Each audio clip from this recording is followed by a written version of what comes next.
Good morning students. आज हम study करेंगे नोस्टॉक के बारे में। हम पढ़ रहे हैं साइनोफाइसी, जिसे मिक्सोफाइसी के नाम से भी जाना जाता है। इसे ब्लू ग्रीन एल्गी या नील हरित शैवाल भी कहते हैं। तो इसका एक मेंबर ओसिलेटोरिया हम पढ़ चुके हैं। आज उसी श्रृंखला में हम पढ़ेंगे नोस्टॉक के बारे में, जो साइनोफाइसी का ही सदस्य है। तो क्लासिफिकेशन, ये एल्गी का मेंबर है। डिवीजन इसका साइनोफाइटा, जिसे मिक्सोफाइटा भी कहा जा सकता है। Class Cyanophyceae, order Nostocales, family Nostocaceae and genus का नाम है नोस्टॉक। अकरेंस अर्थात इसका प्राप्ति स्थान कहाँ होता है, ये कॉस्मोपॉलिटन है, सर्वव्यापी होता है। यहाँ तक कि आर्कटिक और एल्पाइन रीजन में भी इसे देखा जा सकता है। हैबिटेट या आवास, ये एक्वेटिक भी होता है, तो टेरेस्ट्रियल एल्गी का एग्जाम्पल भी बनाता है। जलीय और स्थलीय दोनों ही आवास में ये देखा जा सकता है। तो हम हैबिटेट पहले पढ़ चुके हैं। हमने देखा कि अधिकतर जो मेंबर्स हैं वो एक्वेटिक होते हैं। टेरेस्ट्रियल एल्गी के एग्जाम्पल के रूप में हम नोस्टॉक का उदाहरण दे सकते हैं। इसके अलावा ये एंडोफाइट के रूप में मिलते हैं। एंथोसिरोस, जो कि एक ब्रायोफाइटा है, इसके थैलस में हम नोस्टॉक पंक्टिफॉर्मी स्पीसीज देख सकते हैं। साइकस की कोरोलॉइड रूट में और जामिया में भी ये नोस्टॉक पाया जाता है। सिम्बायोटिक एसोसिएशन हम इसका देख सकते हैं लाइकेंस में, जिसमें एल्गी और फंजाई मिल करके सहजीवन व्यतीत करते हैं। यहाँ पर जो फाइकोबायोंट होता है, यानी एल्गी जो भाग होता है, ये साइनोफाइसी या क्लोरोफाइसी के मेंबर से बना होता है। तो साइनोफाइसी का ये मेंबर नोस्टॉक, ये लाइकेंस का भी हिस्सा बनता है। 23 स्पीसीज इसकी ज्ञात हैं। कॉमन जो इंडियन स्पीसीज हैं उसमें हम देख सकते हैं Nostoc punctiforme, Nostoc rivulare, Nostoc endophytum, Nostoc commune etcetera. Nostoc is a genus of blue green algae और साइनोबैक्टीरिया। तो ये साइनोबैक्टीरिया के नाम से भी जाने जाते हैं। ये नील हरित शैवाल तो है ही, लेकिन प्रोकैरियोटिक कोशिकीय संगठन के कारण इन्हें साइनोबैक्टीरिया भी कहा जाता है।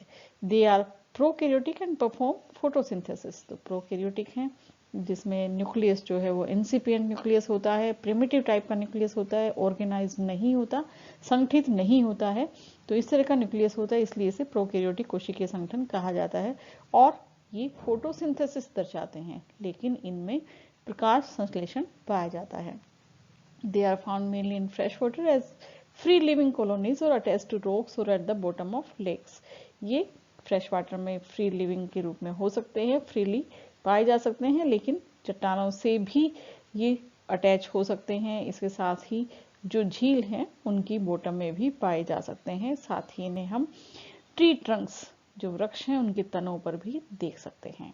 They are also found as an algal component of lichens in certain bryophytes. हम इस पिछले स्लाइड में हम देख चुके हैं कि ये एंथोसिरोस में भी और लाइकेंस में भी पाए जा सकते हैं।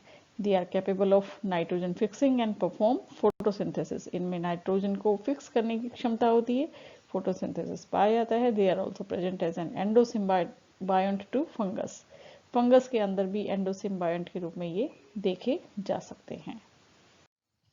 नोस्टॉक के कुछ कॉमन स्पीसीज इस प्रकार से हैं। Nostoc commune is eaten as salad. Nostoc commune को सलाद के रूप में प्रयुक्त किया जाता है। Nostoc azollae form symbiotic association with water fern. Water fern या एक टेरिडोफाइट है एजोला, उसके अंदर हम सिम्बायोटिक एसोसिएशन के रूप में नोस्टॉक एजोली नामक स्पीसीज को देख सकते हैं।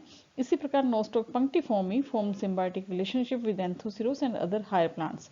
नोस्टॉक पंक्टिफॉर्म जो स्पीसीज है ये सिम्बायोटिक एसोसिएशन बनाती है किसके साथ, एंथोसिरोस जो एक ब्रायोफाइटा है।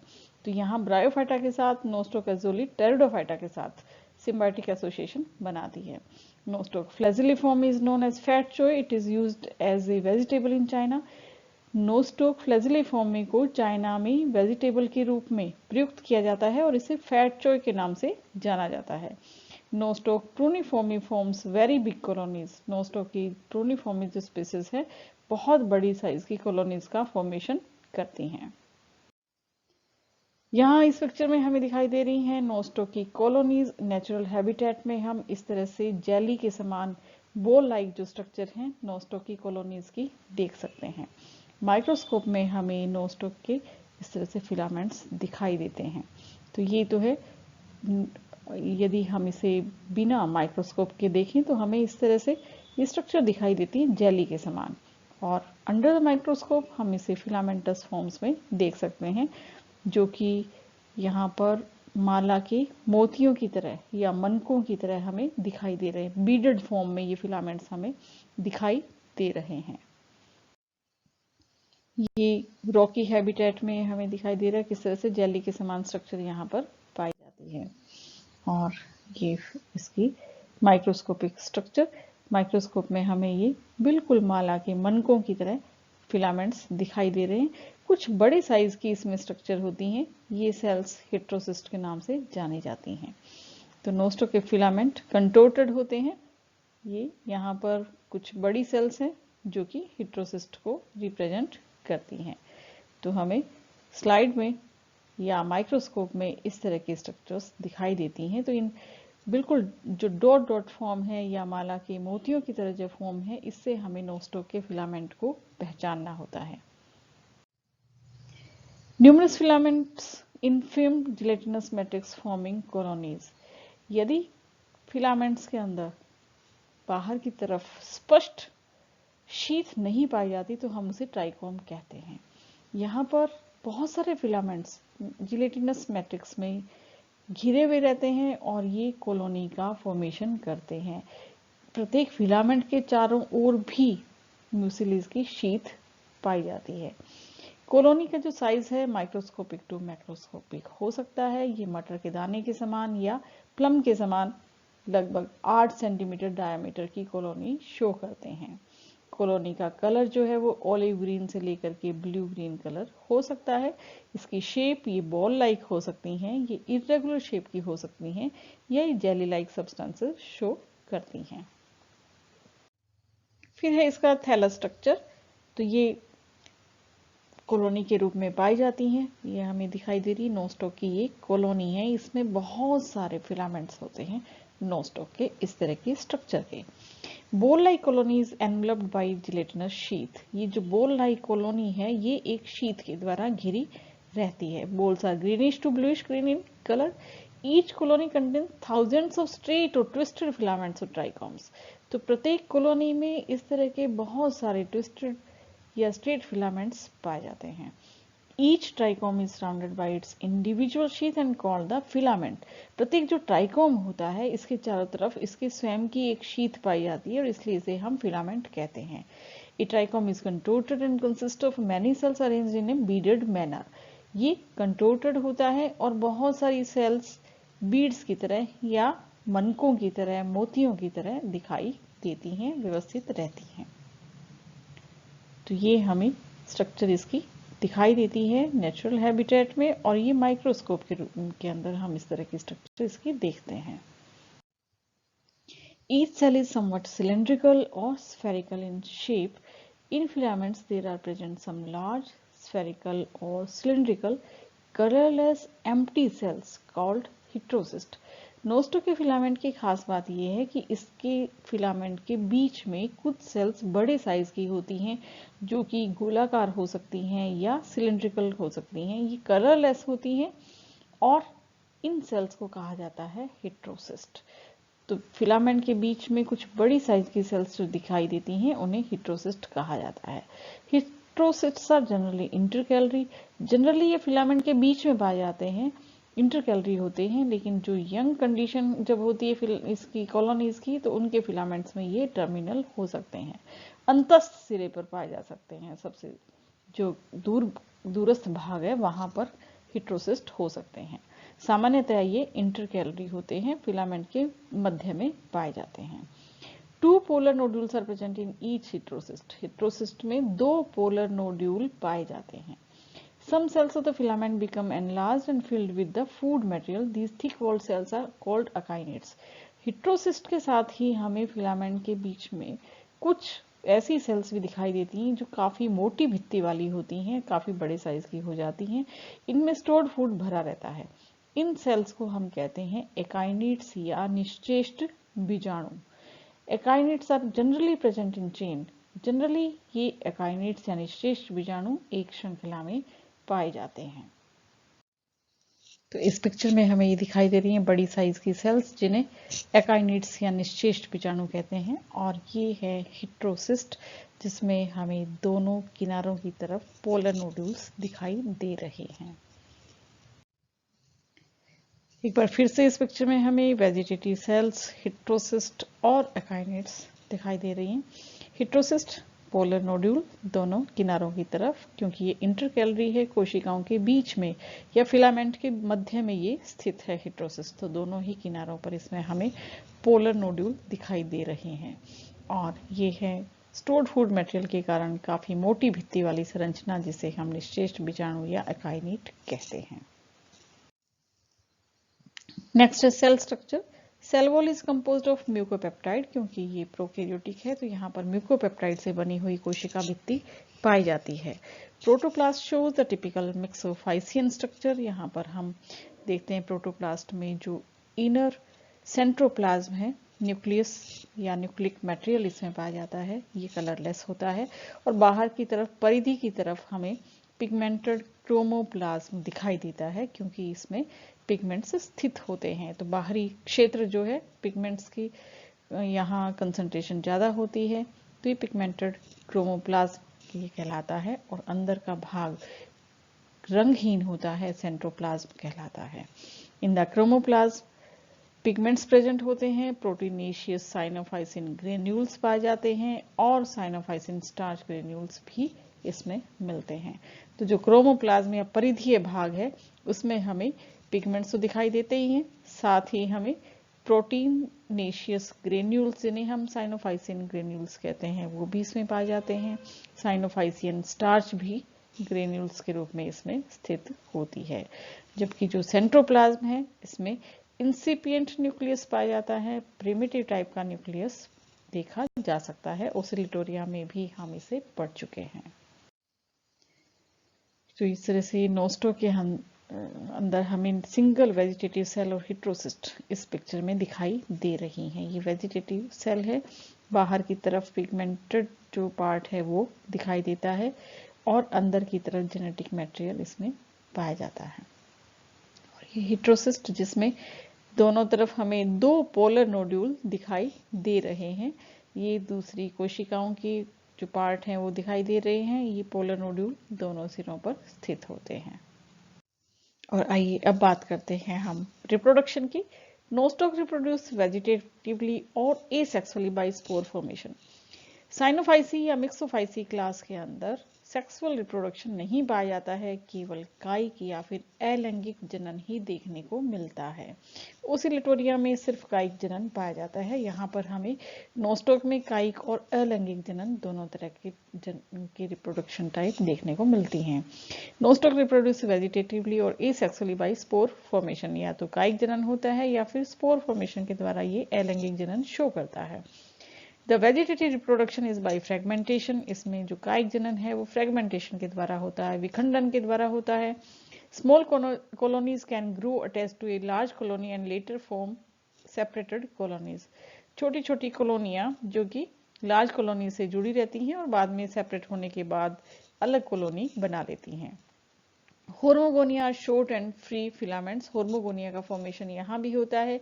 They are formed when a filament breaks.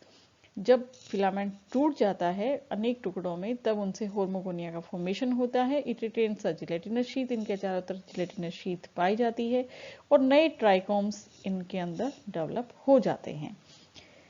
तो ये तो था कायिक जनन जो कि फ्रेगमेंटेशन और होर्मोगोनिया फॉर्मेशन के द्वारा होता है। इनमें एसेक्सुअल रिप्रोडक्शन भी देखा जा सकता है जो कि रेस्टिंग स्पोर्स जिन्हें हम एकाइनेट्स कहते हैं उनके द्वारा पाया जाता है। तो ये एकाइनेट्स या निश्चेष्ट बीजाणु हम नोस्टॉक के फिलामेंट में पहले देख चुके हैं। Some of the cells become thick walled. बनती कैसी हैं ये एकाइनेट्स या निश्चेष्ट बीजाणु? कुछ कोशिकाएं जो फिलामेंट की होती हैं वो मोटी भित्ति वाली हो जाती हैं, क्योंकि इनमें काफी मात्रा में मोटी भित्ति वाली हो जाती है और साथ ही काफी मात्रा में स्टोर्ड फूड मटेरियल को एकत्रित करती हैं। They can withstand unfavourable conditions.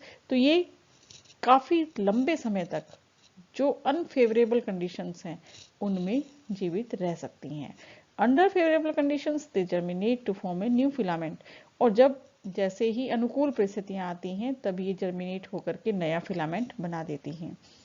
Nostoc also reproduce by हिट्रोसिस्ट, कई बार हिट्रोसिस्ट के द्वारा भी नोस्टोक में रिप्रोडक्शन पाया जाता है। ये हिट्रोसिस्ट फिलामेंट से सेपरेट हो जाते हैं, ये डिवाइड होते हैं और फिर जर्मिनेट होकर के एक नया फिलामेंट बना देते हैं। आइए अब इन्हें पिक्चर के माध्यम से हम समझते हैं। तो यहाँ पर होर्मोगोनिया दिखाई दे रहा है, ये होर्मोगोनिया यानी फिलामेंट का ब्रेक डाउन हो चुका है और अब ये बार बार डिवाइड होकर के इस म्यूसिलेजिनस एनवेलप के अंदर ही कॉलोनी का फॉर्मेशन कर लेते हैं। तो होर्मोगोनिया फॉर्मेशन के द्वारा नोस्टोक की कॉलोनी का फॉर्मेशन होता है। और अब हिट्रोसिस्ट स्वयं जर्मिनेट हो जाता है, तो इसमें विभाजन होते हैं और इस तरह से ये फिलामेंटस थैलस बना लेता है। तो हिट्रोसिस्ट के जर्मिनेशन के द्वारा भी इनमें जनन देखा जा सकता है। हिट्रोसिस्ट पोलर नोड्यूल हैं और इस हिट्रोसिस्ट से नया थैलस अराइज हो रहा है। और अब हम देखते हैं कि नोस्टोक की इकोलॉजिकल इंपॉर्टेंस क्या है। ये नाइट्रोजन फिक्सेशन में सहायता करते हैं, इसलिए सोयल की फर्टिलिटी को बढ़ाते हैं, मृदा की उर्वरता को ये बढ़ाते हैं, इसलिए इनकी बहुत ही इकोलॉजिकल इंपॉर्टेंस होती है। Nostoc are important for their nitrogen fixing ability, क्योंकि इनमें नाइट्रोजन को फिक्स करने की एबिलिटी पाई जाती है, इसलिए बहुत इंपॉर्टेंट होते हैं। They are use in paddy fields, धान के खेतों में इनका यूज किया जाता है। ये सोयल की न्यूट्रिएंट वैल्यू को बढ़ाते हैं, उनके अंदर पोषक तत्वों की मात्रा में वृद्धि करते हैं। They are rich in proteins and vitamin C and are used as a delicacy in various Asian countries. ये प्रोटीन्स में रिच होते हैं, विटामिन सी भी काफ़ी मात्रा में पाया जाता है और इनका प्रयोग कई एशियन कंट्रीज में भोजन में किया जाता है। नोस्टोक फ्लैजिलिफॉर्मी, नोस्टोक कम्यून आदि को खाने के काम में लिया जाता है। नोस्टोक कम्यून सलाद के रूप में प्रयुक्त होता है और ये फैट चोए के नाम से जाना जाता है, इसे वेजिटेबल के रूप में प्रयुक्त किया जाता है। Nostoc muscorum has shown to accumulate polyhydroxybutyrate, which is a precursor of plastic. It may have useful application in the industry. इस Nostoc muscorum का polyhydroxy जो ब्यूटाइरेट है इसको इकट्ठा करता है, ये एक्यूमुलेट करता है, संग्रह करता है और ये जो कि प्लास्टिक का प्रिकर्सर माना जाता है, तो इस इंडस्ट्री में इसका काफी एप्लीकेशन हो सकता है। Cyanobacteria can convert CO2 to biofuels. Nostoc have shown to produce hydrogen, तो बायोफ्यूल के रूप में भी इसे इस्तेमाल किया जा सकता है। They can be used for bioremediation of waste water and degrade environmental pollutants, तो बायो रेमेडिएशन के रूप में भी नोस्टोक का इस्तेमाल किया जा सकता है। Various species, for example, Nostoc muscorum, Nostoc commune, Nostoc insulaire, etc. Extracts have shown antibacterial or antiviral activity and may be used in future to prepare drugs. Nostoc muscorum, Nostoc commune, Nostoc insulaire, ये जो species हैं ये antibacterial activity show करती हैं और इन्हें भविष्य में दवाओं के निर्माण में प्रयुक्त किया जा सकता है। तो ये नोस्टोक की थी इकोलॉजिकल इंपॉर्टेंस। तो साइनोफाइसी की दो मेंबर सिलेबस में दिए गए हैं, ओसिलेटोरिया और नोस्टोक, जो कि एकमात्र ऐसी क्लास है जिसमें प्रोकैरियोटिक कोशिकीय संगठन देखने को मिलता है। तो इस क्लास में हमने देखा कि सेल वॉल म्यूकोपेप्टाइड से बनी होती है, फ्लैजिला का अभाव होता है, सेक्सुअल रिप्रोडक्शन इसमें कंप्लीटली एब्सेंट होता है। इसमें जो पिगमेंट्स होते हैं ये पिगमेंट्स फाइकोसाइनिन और फाइकोइरिथ्रिन के रूप में मुख्यतः पाए जाते हैं। क्लोरोफिल ए भी प्रेजेंट होता है, लेकिन फाइकोसाइनिन की अधिकता के कारण ये ब्लू ग्रीन कलर शो करते हैं और इनमें लैंगिक जनन नहीं पाया जाता है, कायिक और अलैंगिक जनन ही ये शो करते हैं। इन्हें साइनोबैक्टीरिया भी कहा जाता है। प्रोकैरियोटिक कोशिकीय संगठन के कारण ये बैक्टीरिया से समानता दर्शाते हैं। तो ये इसकी दो मेंबर सिलेबस में दिए गए हैं जो हम पढ़ चुके हैं, ओसिलेटोरिया और Nostoc. That's all, thank you.